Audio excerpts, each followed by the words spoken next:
Hang your art like a pro. Measure the height of the painting from the midline of the wall.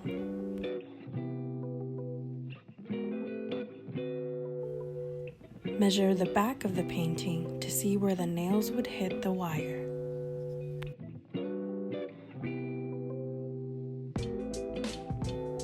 Now going from the side and top mark where the nails would be placed on the wall, measure both of those points.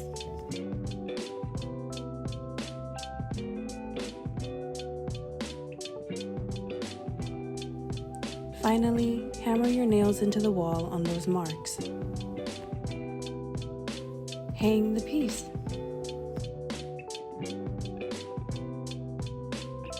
Level the painting. All done! Follow us for more at artistica.shop.